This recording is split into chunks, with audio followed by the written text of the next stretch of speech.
a todos, bienvenidos otra vez a Epicentro para compartir junto con Gregorio Lanza la actualidad de lo que está ocurriendo en Bolivia durante esta última semana.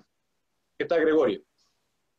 Hola, Jorge Luis, buen día. Y a toda la gente que nos ve, buenos días, bienvenidos. Sí, gracias a todos otra vez, como siempre, por seguirnos en el canal, por haberse suscrito. Si no lo han hecho, por favor, suscríbanse, que vamos a estar, como siempre, semanalmente revisando la actualidad de lo que ocurre en nuestro país. Vamos a lo que tenemos preparado para hoy.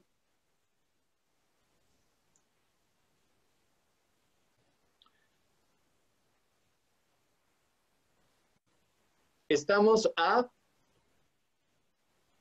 41 días de las elecciones que se van a desarrollar en Bolivia.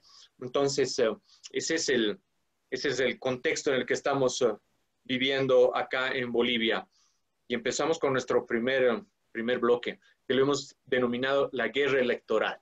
La guerra electoral se está intensificando. Dos grandes actores se han enfrentado esta semana. Por un lado, Áñez, por el otro lado, Mesa. Mesa versus Áñez, Áñez versus Mesa.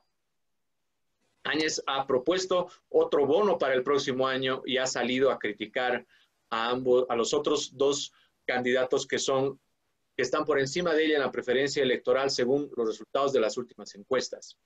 Por supuesto, Mesa y Arce, ¿no? Murillo, por otro lado, según algunos expertos que opinan sobre el tema, ha desaparecido del escenario electoral. Eso se observaría como una estrategia para no dañar la imagen de Áñez. Mientras tanto, Carlos Mesa no ha aparecido atacando al MAS porque apuntaría a su voto blando también, lo mencionan algunos otros expertos que opinan sobre este tema. ¿Qué ha pasado con Camacho? Camacho estaba coqueteando con Tuto Quiroga, sin embargo existen algunos antecedentes de que esa alianza no prosperaría. Camacho ha preferido llegar a La Paz y presentar una denuncia contra el MAS para pedir la cancelación de su personería jurídica. Y el MAS no descansa. ¿Y cómo lo hace? ¿Cómo está presente en esta guerra electoral? A partir de acciones en el legislativo, ¿no? Acaba de aprobarse 176 contratos mineros que no tendrían relevancia económica. Ese es el panorama en el que se ha desenvuelto el tema electoral en estos últimos días.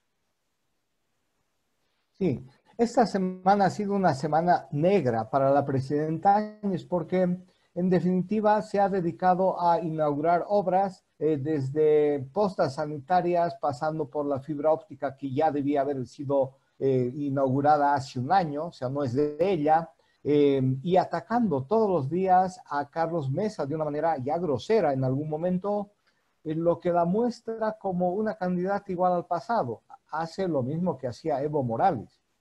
Entonces, en ese sentido, hay una reacción de importantes sectores de la clase media donde es el voto que disputa Áñez con Mesa. Entonces, llegar al extremo de insultarlo, de hablar de alcahuetería de Mesa con relación a las chicas de Evo Morales, eso genera molestia en amplios sectores de la clase media, que es donde está disputando el voto Áñez con Mesa. Entonces, creo que mostrarse de esa manera y tan agresiva está generando más bien rechazo en importantes sectores de la población. Por otro lado, tenemos a Murillo, ya lo habíamos señalado. Murillo es el ministro Titanic, todo lo que toca lo hunde. Y por fin se han dado cuenta, porque no solamente deterioraba la imagen de la presidenta, sino favorecía a el MAS. Hay analistas que han señalado que Murillo ha jugado todo este tiempo el rol de jefe de campaña del MAS. Entonces, me parece una decisión acertada sacarlo de la escena. Cállese la boca, señor Murillo. Y en el caso de Mesa, continúa, creo que como han señalado también algunos comentaristas, una estrategia cautelosa es la que ha desarrollado el año pasado. Es más bien busca que estos sectores blandos del masismo estas franjas en la clase media que se han sentido muy afectados con la agresividad en los bloqueos, la falta de oxígeno en las ciudades, etcétera, vayan a engrosar la votación de Carlos Mesa. En ese sentido, parecería acertada, pero lo que hay que reconocer es que esa ha sido la actitud que también es valorada por amplios sectores de la población, de que Carlos Mesa no es un hombre que se dedica a atacar y atacar y atacar, no hace guerra sucia, más bien está haciendo propuestas. Uno podrá coincidir en algunas, en otras no, pero hace propuestas. Se ha centrado en el tema de economía y de salud en estas últimas semanas. Pero ha salido En también, Gregorio, final, ha salido a enfrentar a la posición de la presidenta, ¿no? Y ha criticado su accionar en términos de campaña, ¿no? Y haciendo mal uso de los bienes del Estado. definitivamente, porque ese es el otro gran tema. Bueno, es lo menos que, se, que se tiene que decir, que se puede decir, porque en definitiva hay diferentes análisis y estudios que se hacen donde Bolivia es uno de los países de América Latina donde más se utiliza los medios del Estado para la propaganda política. O sea, el que está de presidente utiliza la plata y los impuestos de los bolivianos para hacer su campaña electoral. Entonces, eso es el colmo y eso también se ha castigado a Evo Morales y eso el electorado también va a castigar a Áñez porque es un exceso.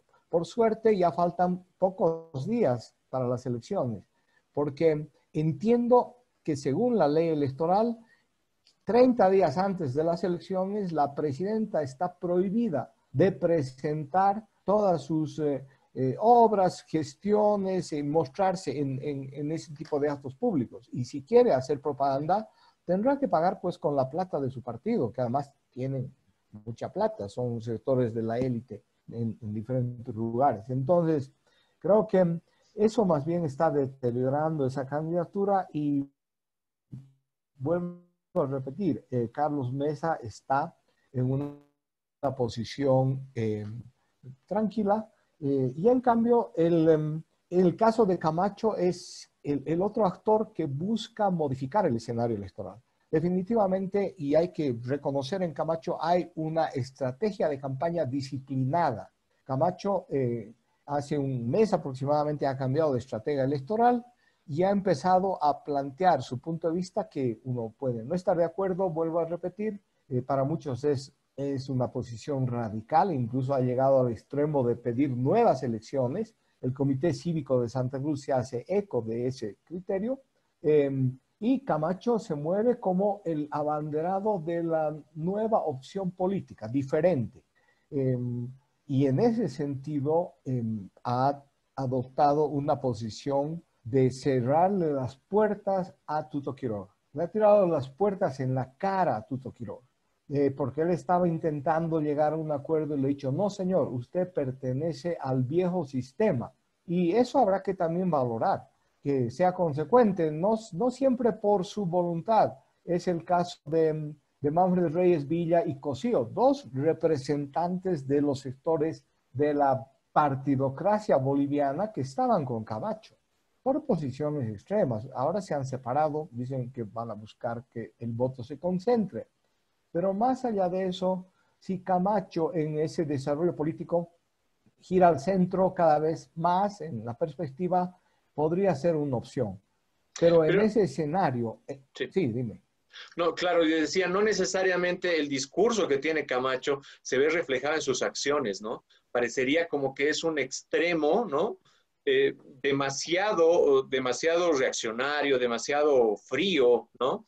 Está alejado un poco de lo que refleja con sus acciones en términos de lo que propone. Creo que hay una ruptura entre la estrategia de campaña, incluso su programa. Si tú ves su programa, es un programa que tiende al centro, pero como se dice, a uno... Hay un dicho que es popular y que espero no moleste a que escucha.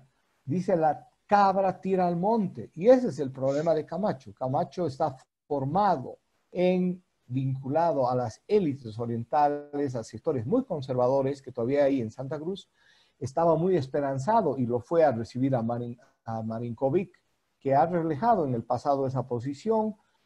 Parecería que Marinkovic está modificando su punto de vista. Ha sido muy cauto en sus declaraciones cuando ha jurado como ministro de la presidenta Áñez y ha más bien convocado al diálogo.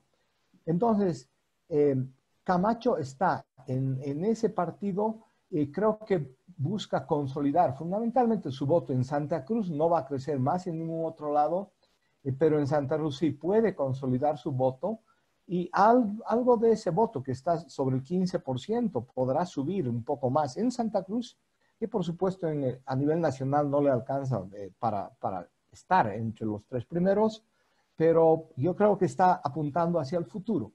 Y se habla ya de que en ese marco la estrategia de Mesa, o de la gente por lo menos que está cercana a él, va a ser implementar en Santa Cruz el voto cruzado, que voten por Mesa a la presidencia y por los candidatos cruceños para las diputaciones a nivel uninominal. Entonces, esta podría ser una opción interesante para concentrar el voto, porque para que Mesa gane es fundamental que el voto de Santa Cruz se vuelque a Carlos Mesa, una parte significativa. Y finalmente, el otro gran actor de estas elecciones, que es el MAS, que tiene una debilidad adicional, y es que no hay una estrategia ni una conducción única. Ya Evo Morales ha generado extremadas tensiones al interior del MAS. Hay que recordar que el expresidente de la Cámara de Diputados, Borda, ha señalado que Evo Morales debe dejar el liderazgo del MAS y dejar de ser jefe de campaña. Arce ha declarado ayer que nadie lo puede sacar a Evo, mostrando la dependencia, el cordón umbilical que lo une con Evo Morales. Y entonces, sin embargo, hay todas estas otras corrientes, encabezada por la presidenta del Senado, Copa, que han aprobado una serie de leyes, entre ellas importantes, como esta de alquileres, la otra del uso de clínicas para el uso de la población para enfrentar el COVID. Y en ese sentido, creo que son importantes. Están planteando, sin embargo, esta pugna porque se las aprueba en un escenario de tensionamiento político, y eso es lo negativo.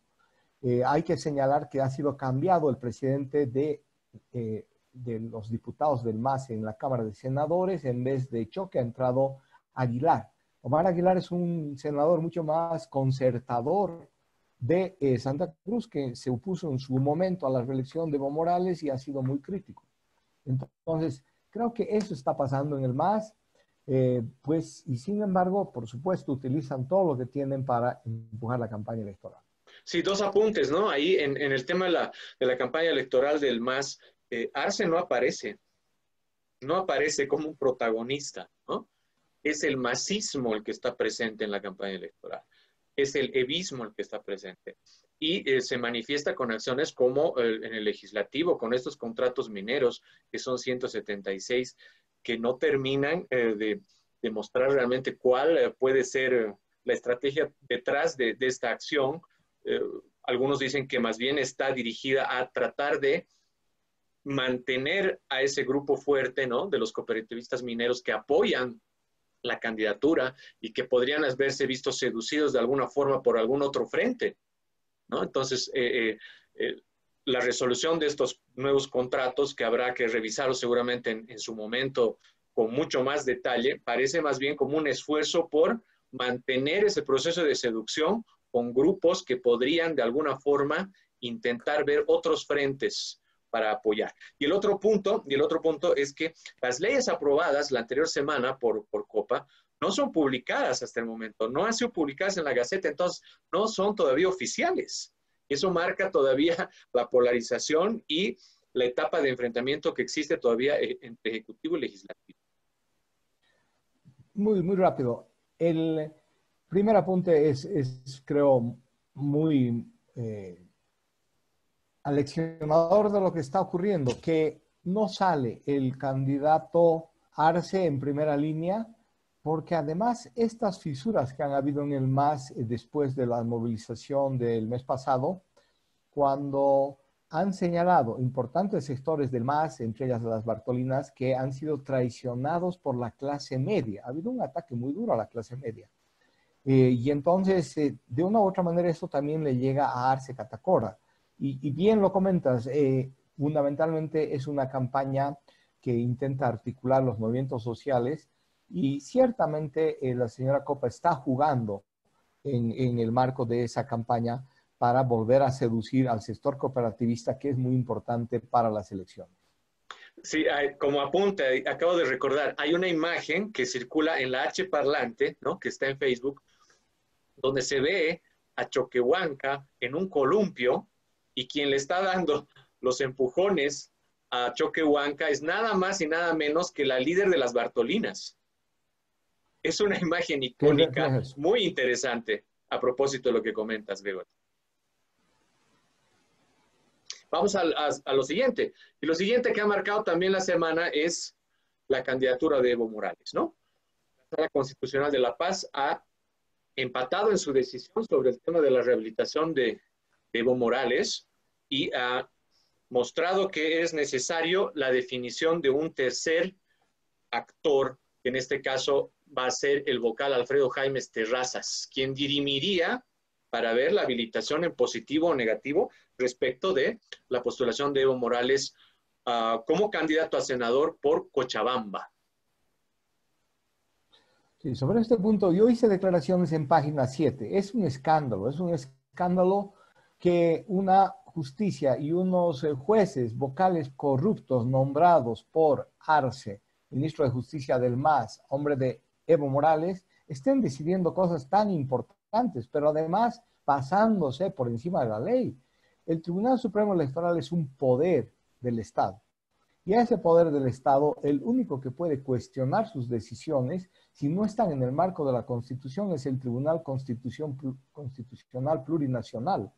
Por lo tanto, ese es el contexto donde debe resolverse ese problema, pero ya lo han dicho, el Tribunal Supremo Electoral ha señalado, esa es la última palabra, y por encima de lo que podría decir este vocal, Alfredo Jaimes Terrazas, también señalado como un candidato nombrado a dedo por el ministro Arce de Evo Morales, vaya a tomar la palabra. Ahora, sería mejor para el señor y para la democracia que diga que no va la habilitación de Evo Morales.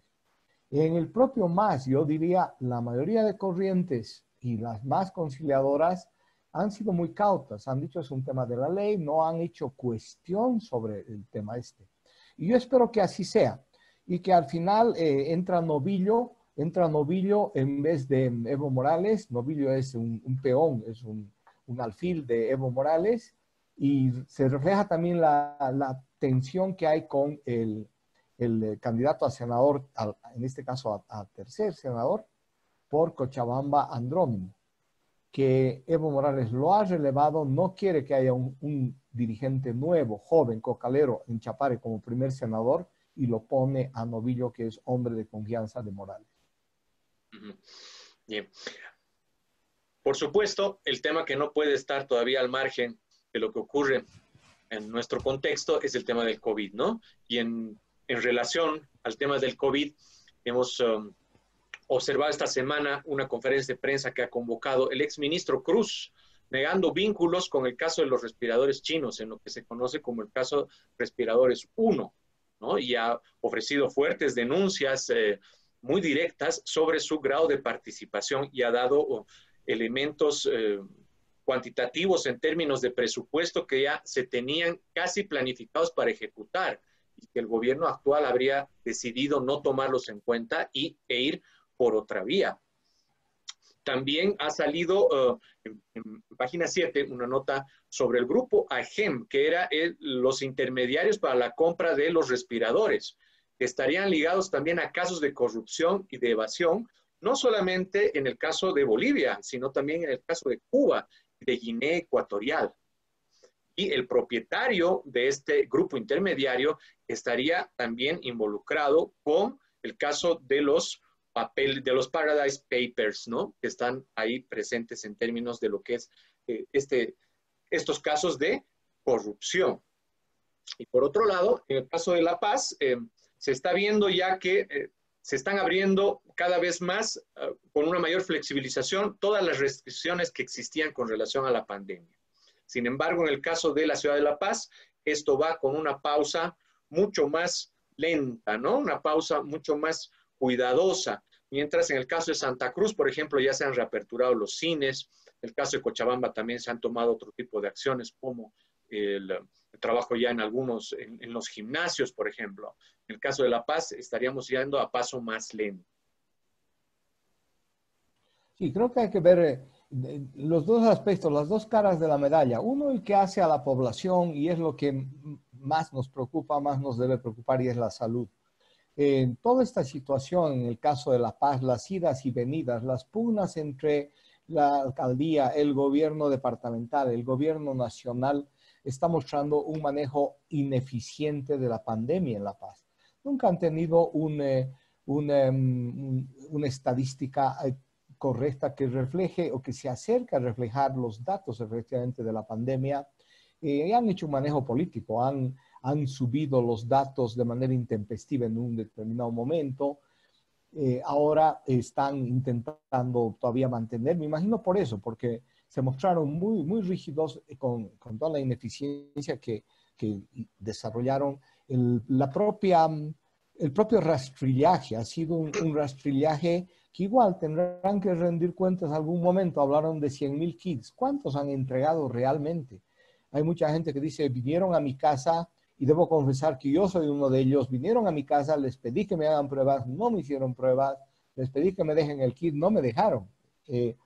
Después me enteré que efectivamente en el primer fin de semana del rastrillaje no había una orientación clara, una directriz clara de los que habían dirigido del municipio de La Paz, señalando que a todos deben entregar el kit. O sea, que solamente era a los enfermos. Entonces, estaba mal manejado nuevamente. Yo espero y que la gente se cuide, porque en definitiva, ante la ineficiencia del Estado nacional, departamental o local, es la gente que tiene que cuidarse.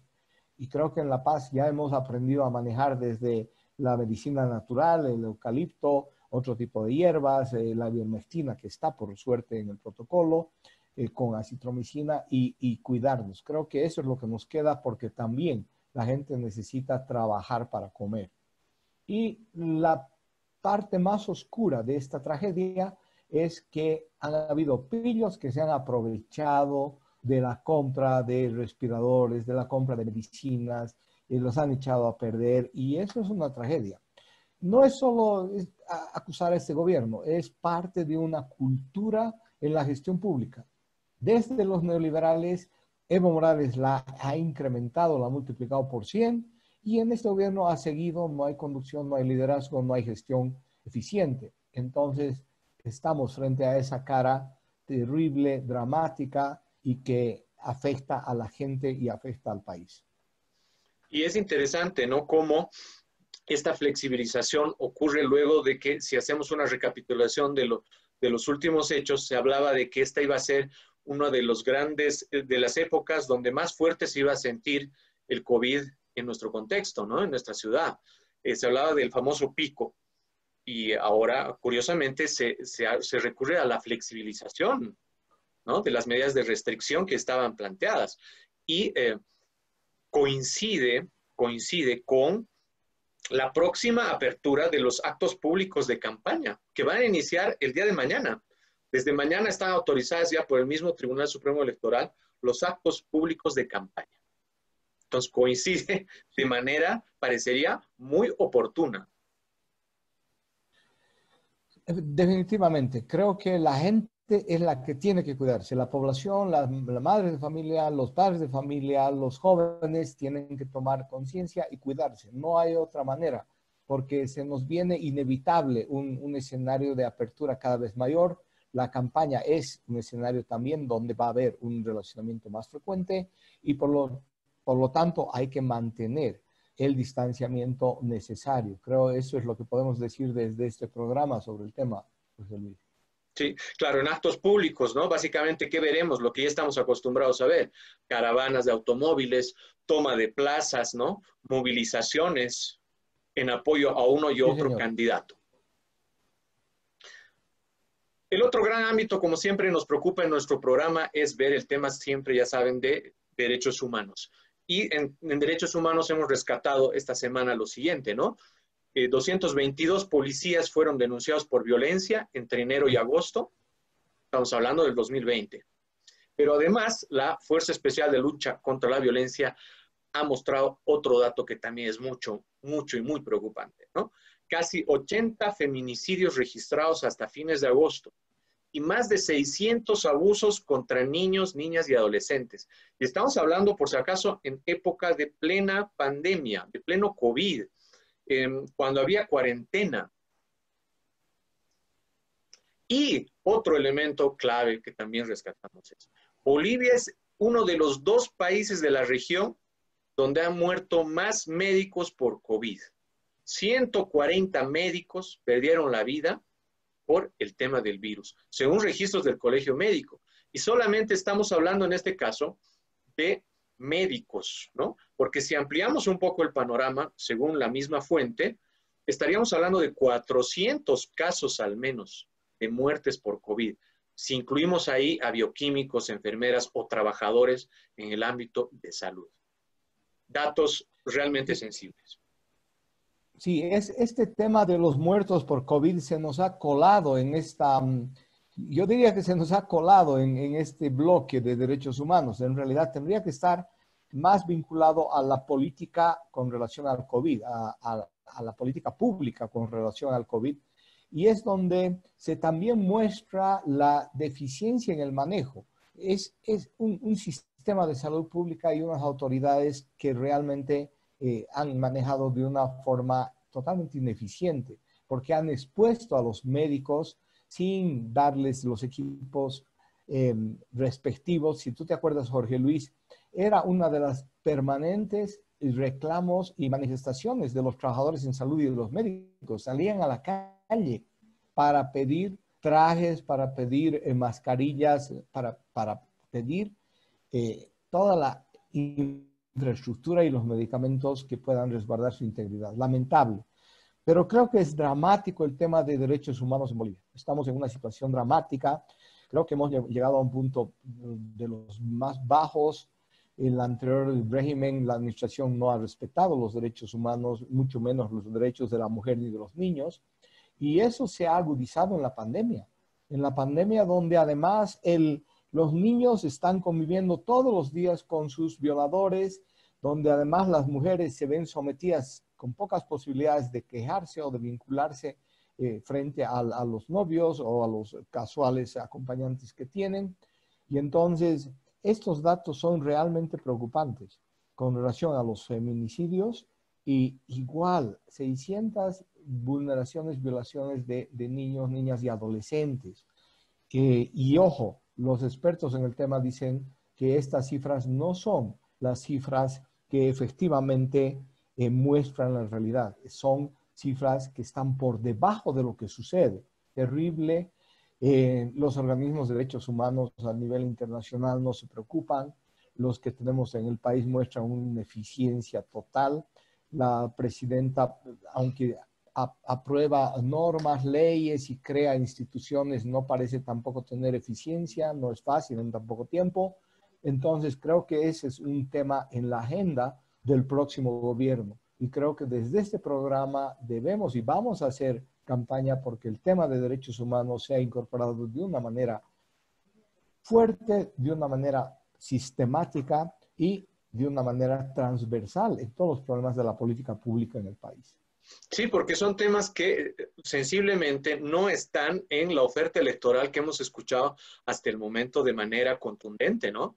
Si bien hemos encontrado algunos atisbos de algunos candidatos que hablan sobre el tema, pero de manera periférica, necesitamos de repente un discurso, una narrativa que sea un poco más concisa, concreta y que nos diga qué se van a hacer o qué propone cada uno de los candidatos respecto de estos temas que de fondo son realmente sensibles y que deberían abordarse en las propuestas electorales de unos y otros candidatos.